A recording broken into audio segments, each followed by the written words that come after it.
हर हर महादेव। देवों का देव महादेव जी के चरण में प्रणाम करती हूँ, मेरा प्रणाम स्वीकार हो। माता गौरी पार्वती के चरण में प्रणाम करती हूँ, मेरा प्रणाम स्वीकार हो। गणपति ललनमा के चरण में प्रणाम करती हूँ, मेरा प्रणाम स्वीकार हो। सब देवी देवताओं के चरण में प्रणाम करती हूँ, मेरा प्रणाम स्वीकार हो। गुरु भाई बहना, मैं एक कथा सुनाने जा रही हूँ, इस कथा को पूरा सुनिए और रहर जानिए। आदि नहीं आदि सुनने में शिव गुरु का अपमान होती है, पूरा सुनने में भगवान दया करते हैं, कृपा करते हैं, पुत्रों की रक्षा करते हैं। इसलिए कथा को पूरा सुनिए और रहर जानिए। हर हर महादेव, घर घर महादेव। प्रेम से बोले शंकर भगवान की जय। गुरु भाई बहना, एक राजा थे और एक रानी। राजा साहब जो थे अच्छे थे, महान थे, गांव में उनको मान सम्मान मिलता था। राजा रानी में दोनों बहुत प्रेम था, बड़े प्रेम पूर्वक से दोनों रहते थे। धीरे धीरे समय व्यतीत हो रहा था। राजा के बिना रानी भोजन नहीं करती थी। जब भी भोजन दोनों करते थे तो एक जगह दोनों थाल रख के राजा को यही कहना था कि हे रानी साहब, हम भोजन करेंगे, क्या आप चुप बैठेंगे? आप भी अपना भोजन ले आइए और मेरे सामने आप भी बैठ के भोजन कर लीजिए। उसी स्थान पे रानी और राजा दोनों भोजन किया करते थे। धीरे धीरे समय बीत रहा था। दीदी रानी जो थी गर्भवती रह गई, और जब रानी गर्भवती रह गई तो राजा को बताई तो राजा बड़े खुश हुए। राजा रानी पर बहुत ज्यादा ध्यान रखने लगे। धीरे धीरे समय बीतते बीतते जब रानी का 9वां महीना बीत रहा था दीदी, तो एक दिन राजा जो थे, राजा रानी से कहते हैं कि मैं तो रानी भगवान से यही मांगा हूं कि हे भगवान, मेरे घर में एक राजकुमार आए और मेरे घर का दीपक जला दे। रानी कहती है कि हे भगवान, हे स्वामी, मैं तो भगवान से मांगा हूं कि हे भगवान, मेरे जैसा मेरे ओद्र से एक परी जन्म ले, जो कि मेरे घर में लक्ष्मी माता का प्रवेश हो। ये बात सुनकर राजा बड़े उदास हो गए और कहने लगे कि हे रानी, पहले पहले मेरे घर में कन्या जन्म लेगी? रानी बोली, हाँ महाराज, मेरे घर में पहले पहले लक्ष्मी का आवाहन होगा। मेरे घर में लक्ष्मी माता पहला पहला जन्म लेंगे मेरे उद्र से, उसके बाद ही मेरा घर में आएंगे सूर्य भगवान। ठीक है। एक दिन का बात है कि जो रानी का 9वां महीना पूरा हो गया। रानी बड़ी दर्द से पीड़ित थी, प्रसव पीड़ा उसको होने लगा और प्रसव पीड़ा से व्याकुल होकर अपने पति के हाथ धर के कहती है कि हे स्वामी, लगता है कि अब हम चल जाएंगे इस दुनिया से, कुछ हमें वचन दे दीजिए। जब ये बात राजा सुने तो राजा के आंखों से आंसू टपकने लगा दीदी, और कहते हैं कि हे प्रिय, हे प्राण प्रिय, हे जीवन संगनी, क्या कहना चाहती हो? मुझसे क्या वचन लेना चाहती हो? रानी कहती है कि हे स्वामीनाथ, आपसे वचन मुझे यही चाहिए कि चाहे मेरा ओद्र से राजकुमार जन्म ले या राजकुमारी, कभी अपने नजर से उसको विरोध नहीं करेंगे। आप मुझे वचन दीजिए। दीदी राजा जो थे, राजा कहते हैं कि हे प्राण प्रिय, उसको नजर से हम विरोध नहीं करेंगे, कभी नहीं। हम वचन देते हैं। दीदी इतना ही में रानी जो थी अपने बच्चे का जन्म दे दी, राजकुमार जन्म लिया। राजा देखकर बड़े खुश हुए, लेकिन पल दो पल के बाद रानी अपना दम तोड़ दी। राजा उस कमरे से बाहर आ चुके थे। जो दाई थी, दाई बोली, राजा साहब आप बाहर जाइए। कुछ ही समय में राजा को पता चला कि मेरा पत्नी जो है इस दुनिया से चल बसी। मेरा पुत्र तो जन्म लिया, लेकिन मेरा पत्नी चल बसी। अब राजा साहब बड़ी दुखी रहने लगे। राजा साहब इतना दुखी रहने लगे, इतना दुखी जी की जैसे लग रहा था कि अब अपने पत्नी के साथ प्राण दे देंगे। राजा के मंत्री बहुत समझाए, कहते हैं कि हे राजन, जो होना था सो हो गया, लेकिन अब तो रानी साहब का अंतिम संस्कार भी करना होगा। राजा कहते हैं कि मैं अपने यहाँ तो जिन हाथों से मैंने अपने पत्नी को प्यार से मुंह में खिलाया, मीठी मीठी बातें जिस मुख से बोला, उस मुख अग्नि में अग्नि आग कैसे दे देंगे? जिस हाथों से खिलाया उसी हाथ से मैं उनका मुख अग्नि कैसे दे सकता हूं? मैं उनके चिता में अग्नि नहीं लगा सकता, मुझसे नहीं होगा। लेकिन लोग राजा को संभाले, राजा को ले गए। राजा साहब शमशान घाट गए, अपने पत्नी को अग्नि संस्कार करके घर लौटे। अब तो राजा बड़ी दुखी रहने लगे। धीरे धीरे समय व्यतीत हो रहा था। 4-6 महीना बीता। बच्चा को कोई घर में परवरिश कर रहे थे, दाई दासी। राजा नहीं बच्चा के देख रहे थे, अपना शरीर भी नहीं देख रहे थे, राजा अपने राज भी नहीं देख रहे थे। धीरे धीरे भूलते भूलते भूलते भूलते साल 6 महीना में भूल गए दीदी। अब प्रजा लोग उनको ब्याह करने के लिए तंग करने लगे। राजा साहब को भी यही अच्छा लगा कि हम ब्याह कर लेंगे तो मेरा पत्नी आ जाएगी घर में, मेरा बच्चे का मां मिल जाएगी। राजा साहब दूसरा विवाह कर लिए दीदी। जब दूसरा विवाह कर लिए तो राजा रानी दोनों कमरे में जाते थे तो राजा साहब बीच में अपना बच्चा को सुला लिया करते थे। रानी को बड़ी जलन होता था कि मेरा शादी होके आया है और ये शैतान मेरा बिस्तर पे रहता है, नहीं, इसे नहीं रहना चाहिए। अब रानी सोचती है कि हे भगवान, राजा को कहेंगे तो राजा तो दुखी हो जाएंगे, इसलिए क्यों ना राजा के हम ऐसा उपाय लगाएं जो कि बच्चा भी हट जाएगा, राजा भी मेरे मुट्ठी में आ जाएंगे। अपना पति से कहती है कि हे स्वामीनाथ, हम दोनों पति पत्नी हैं और वो बच्चा है, मेरा बिस्तर पे यदि रहेगा तो हम लोग कोई भी बात कैसे कर सकते हैं बच्चे के सामने? राजा कहते हैं कि हे प्राण प्रिय, वो तो अबोध है, वो अनज्ञानी है, मेरा बात को नहीं समझ पाएगा, इसलिए मेरे बिस्तर पर रहने से आपको क्या इतराज? रानी कहती है कि हे स्वामीनाथ, वीर अभिमन्यु माँ के गर्भ से सुन सकता है तो ये तो इतना बड़ा है, साल भर का बच्चा है, इसलिए दाई के हवाले कर दीजिए। दाई अपने कमरे में इसे रखेगी, अपने बिस्तर पे सुलाएगी। ये बात सुनकर राजा दाई को बोले, हे दाई माँ, मेरे बच्चे को संभालना अब तेरा ही काम है, मेरा पत्नी तो संभालने से इनकार कर रही है। दाई माँ बच्चे को पोसने लगी। धीरे धीरे समय बीता दीदी। जब समय बीता तो रानी का ओद्र से एक पुत्र जन्म लिया।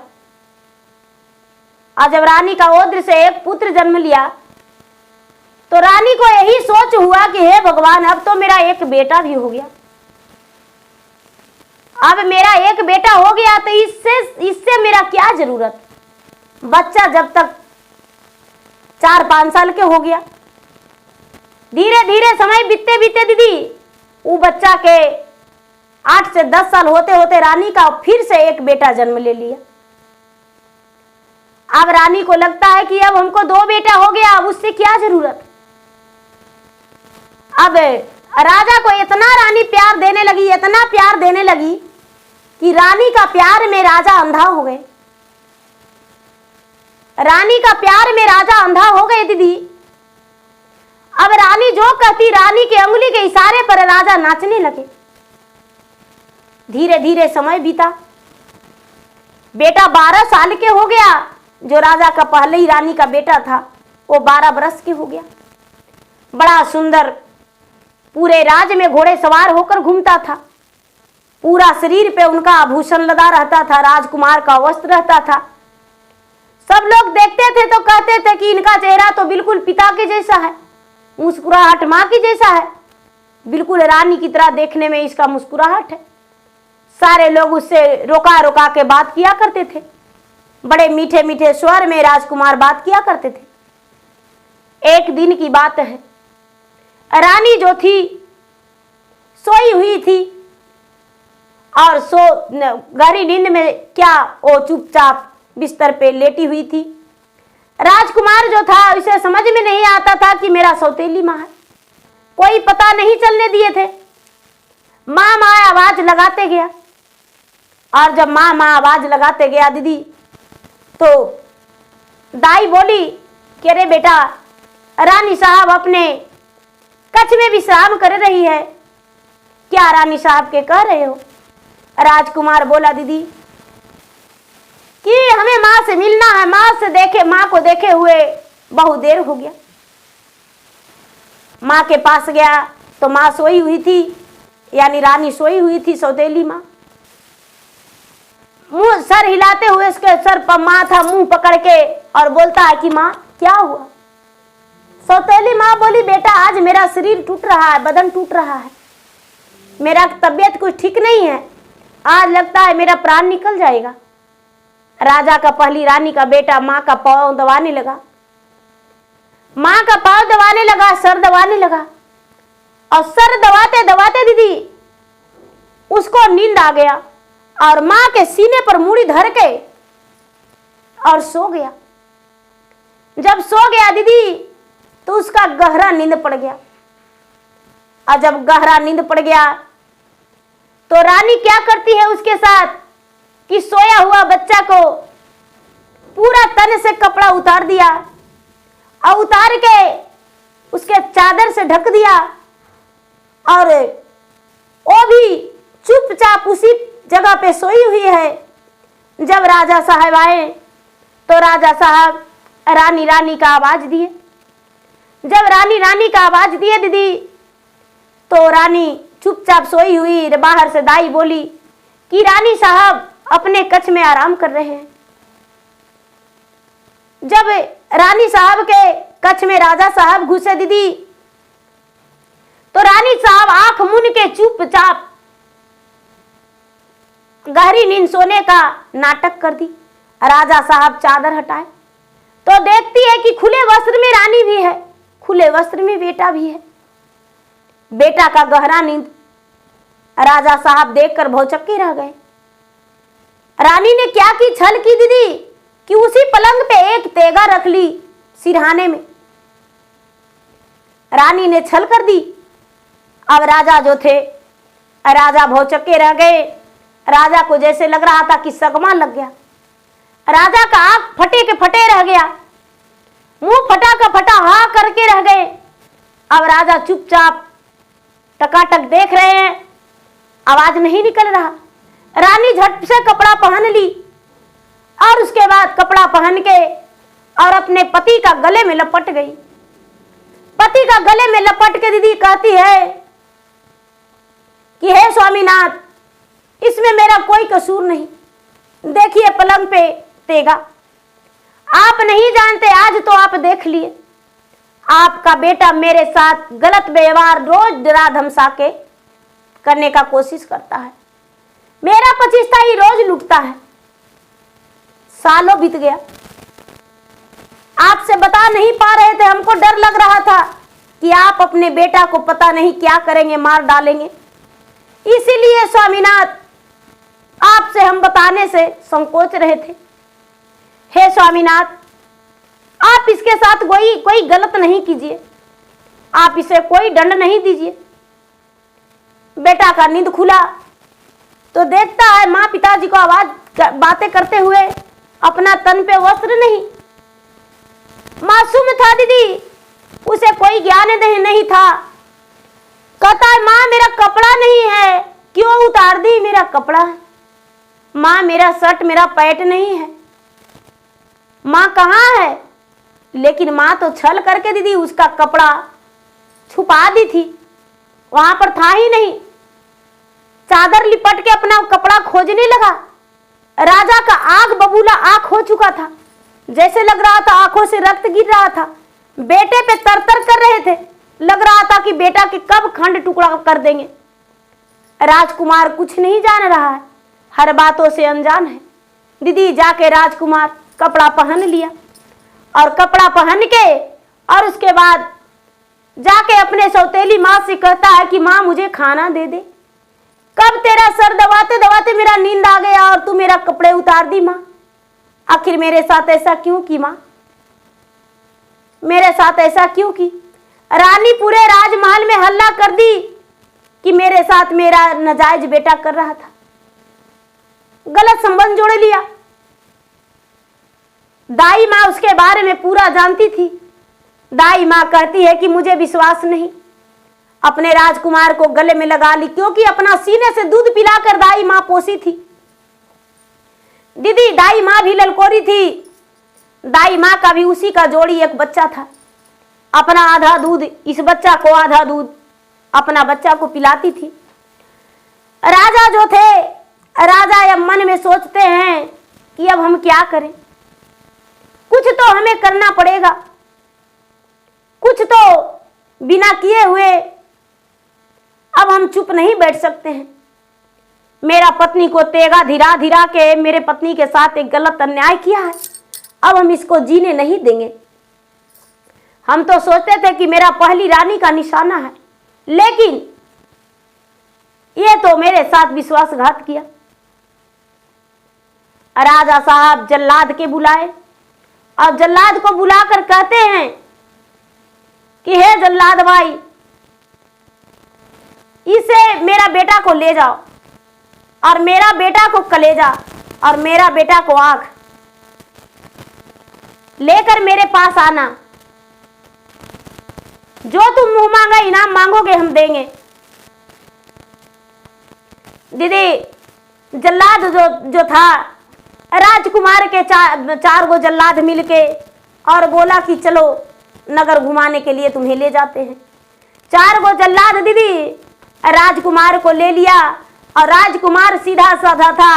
बेचारी दाई माँ तो जान गई थी कि राजा साहब इसे मारने के लिए भेज रहे हैं। दीदी दाई माँ जो है बेचारी आंखों से आंसू गिरा रही है। अपना ओद्र से जन्म नहीं दी थी, तेल लगाती थी, दूध पिलाती थी, लेकिन बेटा का प्यार उसे देती थी। अब वो क्या करती, उसके बस में कुछ नहीं था कि वो रोक भी सकती थी। अब लेकर उन लोग चले गए दीदी, ले जाकर जंगल में उसको हाथ पांव बांधने लगे। कपड़ा उतार लिए, सारी गहना उतार लिए, हाथ पांव बांधने लगे।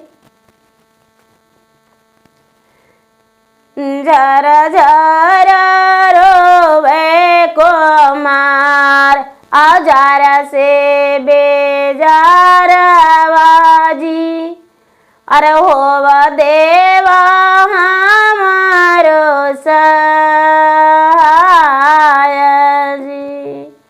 कौने कारण में भैया बांधा मोरा हथवा जी, बांधी देला हमारो के पावो जी, हमारो के देहु जी भैया देहु समझाइए जी। कौने कारण में हमरो लैला जी। बेचारा कहता है क्या बात है भैया, मेरा कपड़ा उतार लिया, हाथ पांव बांध दिया है और मेरा आभूषण उतार लिया, क्या बात है, क्यों कारण मेरा लाया है, क्या बात है। तो ये चारों जल्लाद कहता है तो नाही जाना हो कुमार, तो नाही सुना हो जी, सुनीला ना माना चित लगाई जी। जेही दिन जाल मला कुमार माता मारी गाए ले जी, पिता कैलन दोसरे बीबाजी। माता सावो तेले कुमार चलन राचाना माजी, पिता देलन मारे के आदेश जी। वो जल्लाद है, वो जल्लाद से दाई बता दी थी कि देखिए भाई ले तो जा रहे हैं मारने को लिए, लेकिन बच्चा बेकसूर है, इसका कोई कसूर नहीं है। कुंवर जो है वो कहता है कि काहे देरी कैला भैया जल्दी मोरा काटहु जी, अब माता पिता के श्रद्धा देहु पुराई जी। कहता है कि भैया तो देर काहे कर रहे हैं, जल्दी से मुझे काट दीजिए, माता पिता के श्रद्धा पूरा कर दीजिए, देरी काहे कर रहे हैं जब यही बात है। तो दीदी जो जल्लाद था उसका हाथ थर थर थर थर थर थर थर थर कांपने लगा। कोई भी उसका दिल पत्थर के नहीं होता है दीदी। एक बूढ़ा थे, वो बेचारा काना थे, जो बूढ़ा थे वो काना थे, वो निसंतान थे, उनका कोई संतान नहीं था। काना जो थे जल्लाद, उनका कोई संतान नहीं था, बूढ़ा थे, काना थे। तो वो कहते हैं कि धरती फट जाएगा, आकाश सूख जाएगा, तालाब सूख जाएगा, आकाश में लग जाएंगे, लेकिन इस बालक को हम नहीं काटेंगे। इसको जो माँ थी हमको भाई कह के बुलाती थी, भैया कहती थी, और बड़े प्रेम से उसके दरवाजे पर हम बैठते थे और हमको भैया कह के बुला के मुझे खाना खिलाती थी।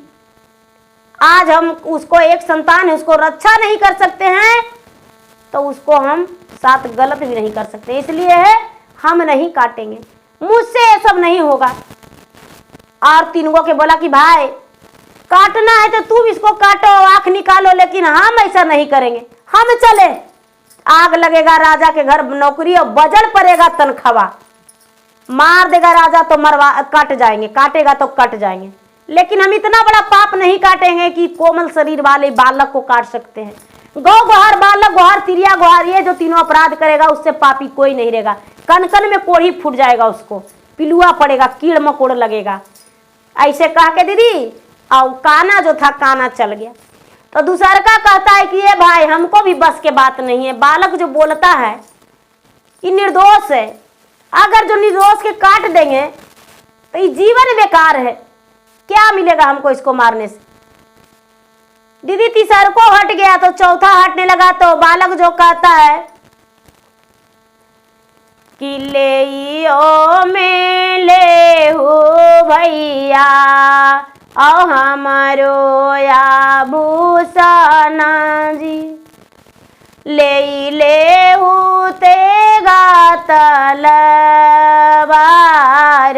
जी, खोलियो में देहु भैया हथवा से पैरावा जी, हम जइबै देश परदेश जी।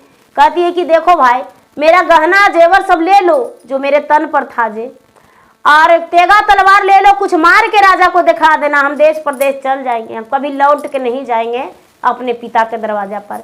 इतना कह के दीदी और सुनाया। जो जल्लाद था कहता है कि सही बात है, अपना भी नौकरी बचा लेंगे और इनका जान भी छोड़ देंगे। जो बच्चा था, बच्चा के हाथ पाँव खोल दिए उन लोग, और खोल के और छोड़ दिए। जो गहना गुड़िया था दीदी इन लोग चारों में बांट लिए और बच्चा को छोड़ दिए। बच्चा वहां से निकल गया। बच्चा निकल गया, चलते चलते चलते चलते चलते चलते चलते बहुत दूर चला गया। इतना दूर चला गया दीदी, इतना दूर कि शाम हो गया। शाम हो गया तो कहीं ईची ऊंची बन फल खा के बिता लिया। ये पहले यहाँ पर बता देते हैं। बच्चा को एक आगे जाके चारों जल्लाद एक हिरन मार लिया और हिरन के आँख निकाल लिया और हिरन के कलेजा निकाल लिया और बच्चा के सट में बांध लिया और बांध के दीदी राजा के ले जाके दे दिया। राजा के ले जाके दे दिया दीदी। जो राजा थे, राजा बड़ी बढ़िया से उसको ले लिए और लेके दीदी राजा बीच चौखट पे गड्ढा खत के और उसको हिरन के कलेजा को झांक दिए। अब बीच चौखट पे हिरन के कलेजा के झांक दिए दीदी और छोड़ दिए। दीदी तीसरा दिन एक जटही सीज खूब सुंदर झाड़ी राजा के दुहारिये पर जलम गया। अब राजा पार होते किसी तरह से भी तो राजा के कपड़ा फटी जाता था, राजा के चिराइए जाता था, खून निकलवे करता था। राजा सोचते थे, ये दिमाग में नहीं था राजा के दीदी कि हिरन के कलेजा था, उसको तो लग रहा था मेरा बेटा का कलेजा था, वहां पर सीज जलम गया। और राजा के रोज हाथ पाँव में बच जाता था, रानी के भी बच जाता था दीदी, और राजा रानी के रोज चिरा जाता था।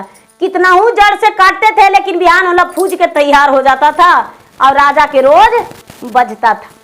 राजा कितनों कबाड़ते थे लेकिन कबड़वे नहीं करता था, रोज बड़का गोहिए जाता था। अब क्या होता है दीदी, यहाँ जो लड़का है राजा के वहां से चलने लगा। सांझ हो गया, वन फल खाते पीते निकल गया वहां से, कुछ दूर गया, फिर दिन बीता, रात बीता, कई दिन बीत गया दीदी। अब उसको लग रहा है नहीं दिन दिख रहा है, नहीं रात दिख रहा है, महीनों दिन बीत गया जंगले झाड़े में, कहाँ जाएं। चलते चलते चलते चलते चलते एक दिन के बात है दीदी कि भूखे प्यासे बेचारा गिरा हुआ है जंगल में, गिरा हुआ है दीदी, और दाम बेहोश पड़ा है, कोई होश आवास नहीं, कब से कई दिन से था, उसका सिर्फ नस नाड़ी चल रहा था। एक राजा उसी रास्ते से अपना पत्नी के लिया के लेके जा रहे थे, डोली में पत्नी थी और घोड़े सवार राजा थे, आगे आगे घोड़ा से राजा और पीछे से डोली सवार रानी, उसी रास्ते से जा रहे थे दीदी। चलते चलते चलते चलते राजा के घोड़ा आगे बढ़ गया, रानी का डोली जो था, तो रानी अपने मायके से विदा हुई थी दीदी, क्योंकि रानी का 12 बरस ब्याह का हो गया था, एको संतान नहीं हुआ था। रानी बड़ी रोती थी, रानी बड़ी रोती थी, बहुत रोती थी। रानी को लगता था कि हे भगवान, मेरा ब्याह का 12 बरस हो गया है लेकिन एको संतान नहीं, क्या करे, कौन सा व्रत करे, कौन सा पूजा करे जो कि मेरा संतान हो जाए। सबके लगता है दीदी जिसको संतान नहीं होता है उसको तो दुख होता है। रानी जैसी देखी तो डोली से मुंह उघार के देखते जाती थी दीदी, तो देखती है कि एक बच्चा जो है रास्ते पर गिरा हुआ है। अगला कहार के कहती है कि गोड़ तोरा परियो रामाया गिला कहरवाजी तनी एक डड़िया बिला मावाजी। कहार जो है डाड़ी उसका डोली बिलमा दिए, रानी जो है रानी निकल गई और बच्चा के देखने लगी। डोली में उसको पानी था दीदी, डोली से निकाल के पानी बच्चा के मुख पर मारी, बच्चा थोड़ा सा हिला। राजा जो थे आगे निकल गए घोड़े सवार होकर, लेकिन रानी देर तक नहीं पहुंची। राजा घूर कर देखते हैं तो रानी नहीं जा रही है। राजा फिर से लौट कर आए कि क्या कारण है जो रानी का डोली बिलम गया पीछे। देखते हैं तो रानी एक बच्चा में बिलमी हुई है। अब रानी उसे पानी पिलाई, बच्चा को होश में लाई। बच्चा होश में आया तो बच्चा से रानी पूछती है कि बेटा तू कौन हो, कौन हो और इस जंगल में तू कैसे आया, कैसे गिर गया, लगता है कोई राजघराने का है। तुम्हारा माता का नाम क्या है बेटा, पिता का नाम क्या है। तो जो राजकुमार है वो कहता है कि जेहि दीना ले रामा हमहूँ जाला मिया जी, और मरी गए ले माता जी हमारा जी। जेहि दीना रहै रामा अमोरो छठियारिया जी, छठिए के रात पिता मारलन जी। जेहि दिन भैलै रामा हमरो नमहि नमा जी, ओही दिन डगरनिया मरी गेलै जी। जवा मोरा बीतै रामा साल दोए बारी सवाजी, हमारो फुफुया मारी गेलन जी। जेहि दिन बीतै रामा चारे छो बारिशवाजी मरी गेलन नागर के लोगाजी। जय दीना बीतई रामा बारही बारिशवाजी तेजी देली गाँव जवाराजी। पिता के नैया रामा हम नहीं जानी जी नहीं हथी माता जी हमारा जी। नहीं ओ में हई रामा कुल परिवारवाजी किया दियो नाम हम बताई जी। बेचारा कुछ भी अपने कल के बारे में नहीं बताया कि जिस दिन हम जन्म लिए माता मर गई और जिस दिन छठियारी था उस दिन पिता मर गए। जिस दिन मेरा 1 महीना हुआ उस दिन मेरा डगरिन मर गई। जिस दिन छठियारी था पिता मर गए, 1 महीना हुआ डगरिन मर गई, 4-6 महीना हुआ तो फुआ मर गई, साल 2 साल हुआ तो मेरे घर के परिवार मर गए, मेरा सेना सिपाही सब मर गया। मेरा जन्म लेते 12 बरस होते होते हम अपना राजे पाट त्याग दिए। क्या करते उस राज में रह के, क्योंकि मेरा जीवन में कुछ बचा ही नहीं था तो महल में रह के हम क्या करते, इसीलिए अपना राजपाट त्याग के निकल गए हैं। रानी जो थी कहती है कि हे अपने राजा से हाथ पकड़ के कि हे स्वामीनाथ, इसके कल के बारे में हम नहीं जानना चाहते हैं, है तो कोई राजा के बेटा। देखिए 12 बरस के पोसल पालल बेटा है, यदि हम अपना घर में रख लेंगे, जगह दे देंगे तो क्या दिक्कत है। राजा कहते हैं कि नहीं रानी, हो सकता है मुझसे जो छल करे, चोर लवारिस रहे, मेरा धन संपत्ति सब लूट के लेके चल जाएगा। रानी कहती है कि ए स्वामीनाथ, ऐसे भी हमको कुछो नहीं है, ऐसे भी हमको कुछो नहीं है, बेटा बेटी है ये नहीं है। यदि लूटिया के लेके चल जाएगा तो लेके जाने दीजिए, लेकिन हम इसको बिना अब जिएंगे नहीं। लगता है कि मेरा इससे कोई रिश्ता है, इसको छोड़कर हम जाने वाले में से नहीं है। स्त्री के जाति दीदी हटी होती है, जो कहती है वही करती है। हम भी बड़ी जिद्दी हैं, जिद्दी होना नहीं चाहिए लेकिन हैं। तो दीदी वो जिद कर ली कि नहीं, हम इसके साथ लेकर जाएंगे। राजा जो थे, राजा डोली में रानी के पास कुछ भोजन था। पहले के लोग दीदी 2 दिन 3 दिन में पहुंचते थे अपना घर, तो रास्ता के कलवा खर्ची रख लेते थे, तो उनके पास कुछ भोजन था तो बच्चा के खिला दी, बच्चा खा लिया दीदी। उसके बाद रानी अपना डोली में बैठा ली। बच्चा जो था सिर्फ एक शरीर में एक पैंट था, उसका कोई कपड़ा नहीं, तन पे आभूषण नहीं, कुछ नहीं। रानी अपना घर ले गई, अपने सास ससुर के उसके बारे में बताई, उसके सास ससुर एक्सेप्ट कर लिए। रानी अपना बेटा के सामान मानने लगी दीदी, बेटा के सामान मानने लगी। अब धीरे धीरे वो बेटा बड़ा हो गया। अब वो जो राजकुमार है उसका नाम धर दिए उसको माता पिता बिगना, काहे कि बिगल था, बिगने कहने लगे। लोग कहने लगे कि बिगना कहिएगा तो सब दोष पाप कट जाएगा, तो उसको बिगन सिंह कहने लगे। तो बिगना को कहा कि ये दीदी कि अपना बेटा बिगना जो माता पिता राजा रानी के माता पिता मानने लगे, एकदम अपना तन से जो जन्म लेता है उससे भी ज्यादा प्यार देने लगे। बिना अपना माता पिता को चरण दबाए वो बेचारा भोजन नहीं करता था। उसको लगता था कि सौभाग्य कि हे भगवान, मेरा माता तो है ये नहीं है, मेरा माता तो इस दुनिया से चल गई। सौतेली माँ आई जिसको हम अपना समझो तो अपना बनवे नहीं की। अब ये अपना नहीं है लेकिन अपना से ज्यादा प्यार दे रही है, तो हमें प्यार देने में क्या दिक्कत है। इसीलिए बेचारा अपना जान से भी ज्यादा उन लोग के प्यार करता था। धीरे धीरे समय बीता दीदी। अब हिया क्या होता है कि जब राजा उसको काटने के लिए दीदी उसको तो आदेश दे ही दिए। वो राजकुमार के गए 4-8 दिन हुआ दीदी, और राजा के राजमहल में अचानक आग लग गया। राजा के राजमहल में दीदी अचानक आग लग गया। जितना धन संपत्ति था दीदी सब जल के भस्म हो गया, कुछो नहीं रहा।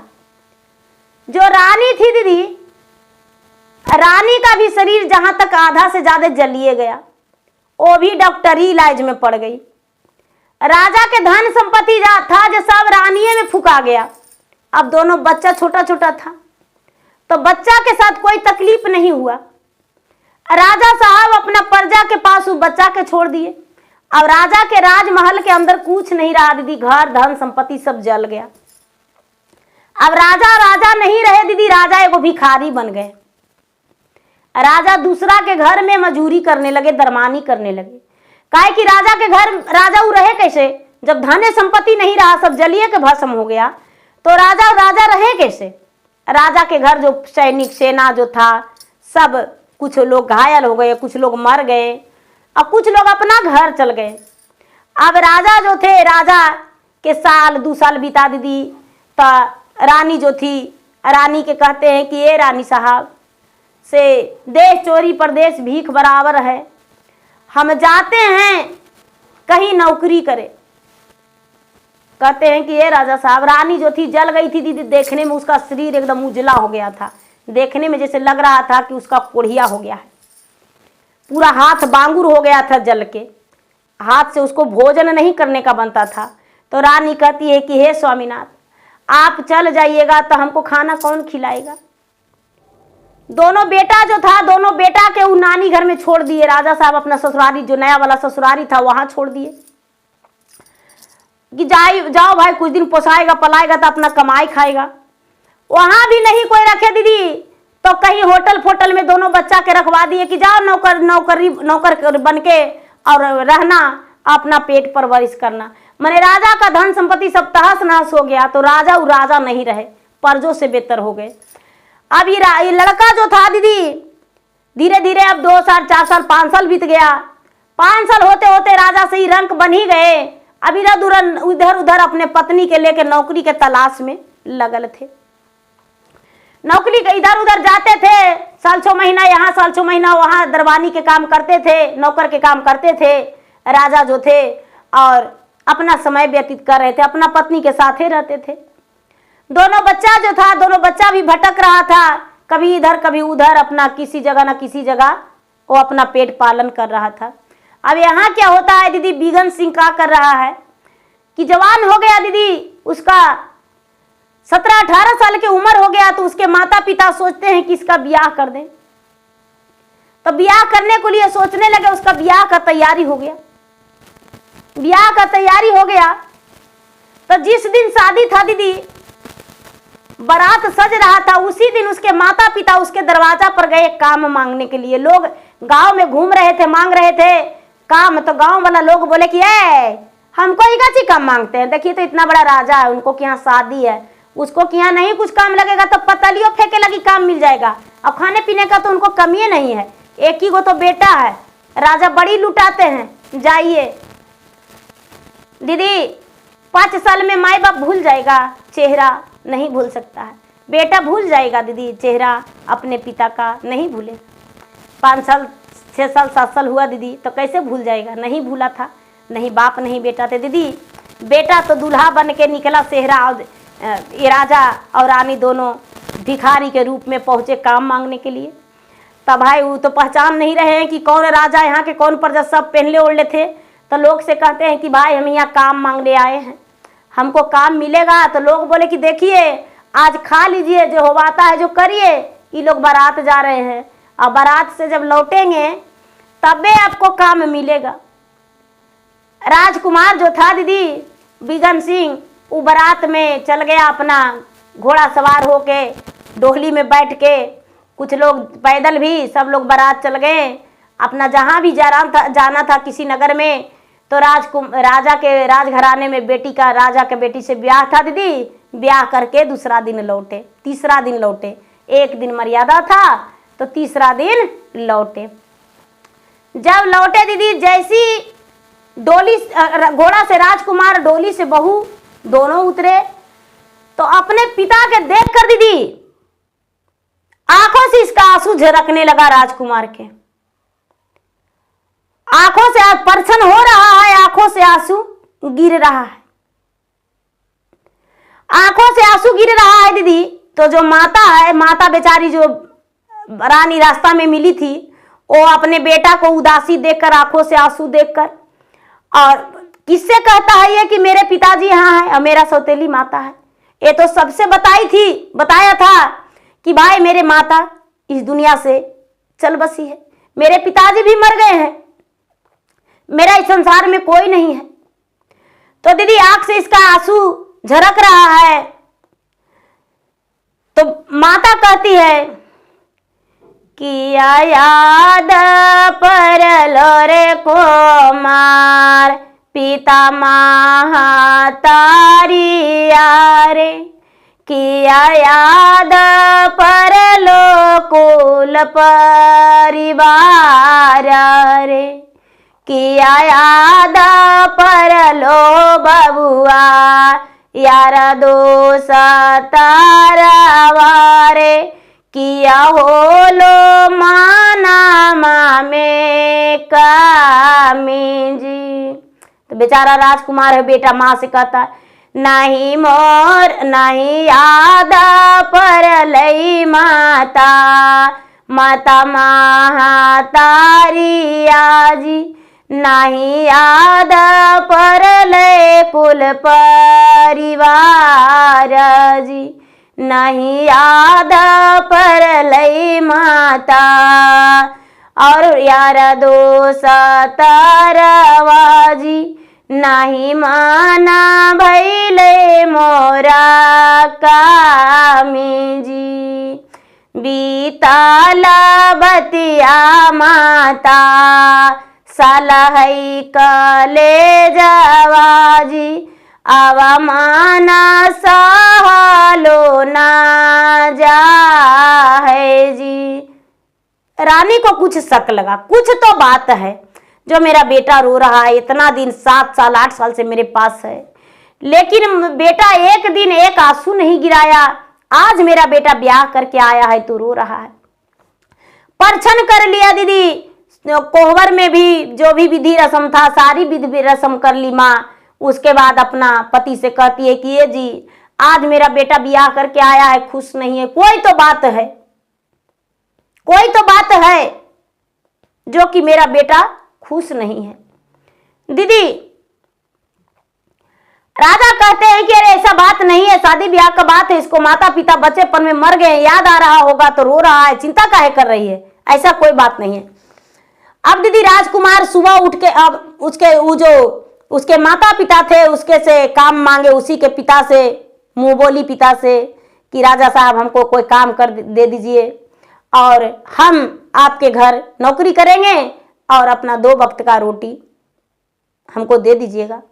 राजा साहब उसके पिता और माता को नौकरी पर रख लिए दीदी। क्या रखे कि मेरे घर देखिए सारी नौकर तो हैं, लेकिन मेरे पास एक गाय है, उसके सानी पानी कर दीजिएगा। इसको बोले कि गोबर उबर जमा कर दीजिएगा दीदी। तो दाहिना हाथ जो था उसको दाहिना हाथ भंगुरा गया था जर के, लेकिन बायां हाथ में थोड़ा सा झाड़ू पकड़ा जाता था।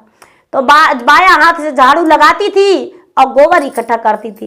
लेकिन दीदी राजकुमार के सुबह शाम दोपहर दिन भर देखती थी और कलेजा इसको फटता था कि हे भगवान, इसको तो हम मरवाने को लिए कहे थे, लेकिन वो जल्लाद जो था पापी छोड़ दिया था। ये साला ये कैसे है मेरा बेटा, लेकिन ये राजा यहाँ कैसे रह सकता है। मेरा बेटा है कि राजा के बेटा है, हूँ बहू वही सूरत नहीं। अब आपस में दोनों अपना माँ जो सौतेली माँ है दीदी, अब अपना पिता दोनों बात करते हैं कि ये जी जल्लाद को क्या कह के भेजे थे, जल्लाद के क्या कह के भेजे थे, बोले थे बेटा के मार देना। तो बेटा के मार देना, लेकिन राजा साहब के बेटा लगता है वही मेरा बाबू, वही आपका बेटा है। नहीं, काबू नहीं करना, नहीं तो राजा साहब तुरंत निकाल देंगे नौकरी से, बोलना भी नहीं।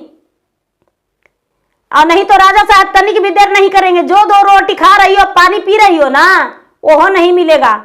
दीदी अब क्या होता है, 1 महीना 2 महीना 4 महीना 6 महीना, एक दिन रनिया के रहल नहीं गया दीदी। जो सौतेली मैया थी उसको रहल नहीं गया। वो रनिया के पास बैठ के और कहती है कि दे, हमको बड़ी सर दर्द कर रहा है, थोड़ा सा तेल दे दीजिए, हम कुछ आराम बुझाएगा। रानी जो थी, रानी वाला बात था दीदी, तो अपना नौकरानी के तेल दे दी कि लो माथा में लगड़ लो। माथा में लगड़ रही है। उसके बाद कह रही कि रानी साहब को बात पूछे तो क्या, तो अच्छा ये बेटा जो है से आपको एक ही बेटा है कि और है? बड़ा आज ठेकरा के पूछने आई है, क्या बात है? जाओ जाओ बाहर, गोबर घर करती हो, बड़ा मेरा बेटा के बारे में पूछने आई हो, जाओ। बड़ी एक ही बेटा है कि 4 बेटा है, तुमको काहे बताएंगे? नहीं रानी साहब ऐसा कोई बात नहीं है, बताइए ना। अरे जाओ जाओ। वो दिन डांट दिए। कुछ दिन के बाद फिर राजा से कहते हैं कि राजा साहब आप राजा साहब से पूछिए ना। नहीं कोई बताए तो जो दरवाजा पर दरवान था दीदी, दरवान पुराना था, उससे राजा रानी जो थी कि ये दरवान साहब, ये राजा साहब के बेटा अपना है। कहने लगे कि देखिए राजा साहब के अपना बेटा नहीं है, राजा साहब के कोई संतानें नहीं है। राजा साहब रानी साहब दोनों अपना ससुराल से आ रहे थे और डोली से रानी और घोड़ा से राजा ये रास्ता में कहीं मिले हैं, जो राजा साहब अपना बेटा बना के लाए हैं और देखिए यहां सब सुख दे रहे हैं। राजा से बताई रानी, जो सौतेली मैया है, बताई कि ये जी ये आपका बेटा है, जलाद मारा था नहीं। बेटा तो रोज माए बाप के देखता है दीदी, अंदर अंदर उसका कलेजा सालता है कि यही पिता मुझे मारने के लिए भेजा था और यही आज मेरे घर नौकरी कर रहा है।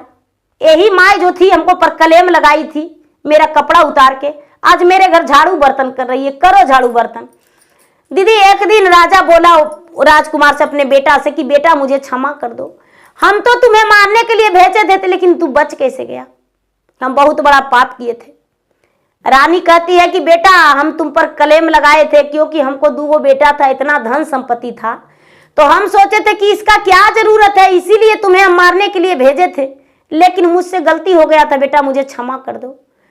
राजकुमार बोला कोई क्षमा नहीं, मरे हुए बेटा क्षमा कैसे दे सकता है, आप नौकर हैं, नौकर बन के रहेंगे और मेरे घर नौकरी करिए, उससे हमको कोई आपत्ति नहीं है, आप नौकरी कीजिए। दीदी अब बार बार यही बहस होता था। धीरे धीरे राजा को पता चल गया कि जो मेरा बेटा है उसका असली पिता वो मेरे घर नौकरी कर रहे हैं वो है। दीदी अब जब उसका मुंह बोली पिता को पता चला असली पिता के बारे में, तो बेटा से कहते हैं कि बेटा क्या कारण था जो अपने पिता को त्याग किया है। बेटा बोला पिताजी हम नहीं त्याग किए हैं अपने पिता को, मेरे पिताजी से पूछिए हाल मेरे माता से, ये मेरी सौतेली माँ है, मुझ पे कलेम लगा के अब जल्लाद के हाथों मेरे पिताजी कसाई दे दिए थे मारने के लिए। अब जल्लाद को दया लगा कि मुझे छोड़ दिए, नहीं मारे, इसलिए इसमें मेरा कोई दोष नहीं है। ऐसा पिता से मुझे दूर चाहिए, हमें इस पिता की जरूरत नहीं। आप कितना हो कर लीजिएगा पिताजी, मेरे दिल में इनके लिए जहर घोला हुआ है, अमृत नहीं बन सकता है। गुरु भाई बहना, राजकुमार बीरन सिंह के मन में अपने माता पिता के लिए प्यार नहीं आया, कभी जीवन में वो प्यार नहीं बरसाए। उसके माता पिता मुंह बोली माता पिता काम से मुक्त करवा दिए, उनके बैठा के भोजन करवाए, लेकिन राजकुमार अपने माता पिता को माता पिता नहीं बोला। तो गुरु भाई बहना, करनी पर पछतावा करके भी क्या हो गया, पछताने से क्या फायदा जब चिड़िया चुग गई खेत, कोई फायदा नहीं। देखिए अपना माँ हो या सौतेली, पुत्र तो पुत्र होता है, माँ तो माँ होती है। ऐसा नहीं करना चाहिए कि लोग के नजर से इतना गिर जाए कि कभी उठ नहीं सके। जैसे वो राजा रानी संतान के नजर से तो गिर गए। दोनों पुत्र जो था जो भटका, कहाँ लग गया, किसके घर गया, कहाँ खाया, कहाँ कमाया, मर गया, हर गया, कोई पता नहीं। माता पिता अपना सुख लेकर निकल गए कि अपना पेट प्रतिपाल कर देंगे। दोनों बेटा के इधर उधर नौकरी करने से बच्चा लगा दिए और एक बेटा जो था उसको कटवाने के लिए भेज दिए। लेकिन देखिए जिसको जीवन में सुख लिखा हुआ रहता है, भगवान उसे जीवन में सुख ही देते हैं। तो गुरु भाई बहना, मेरा वीडियो अच्छा लगे तो मेरा वीडियो का लाइक करें, शेयर करें। चैनल पर यदि नए हैं तो चैनल का सब्सक्राइब करें, बेल आइकन घंटी को दबाएं, जो कि मेरा वीडियो का नोटिफिकेशन सबसे पहले आपके पास जाए, आप मेरा वीडियो सुन सके। कमेंट बॉक्स में हर हर महादेव, जय शिव गुरु जरूर लिखे। धन्यवाद। हर हर महादेव, घर घर महादेव। प्रेम से बोलिए शंकर भगवान की जय।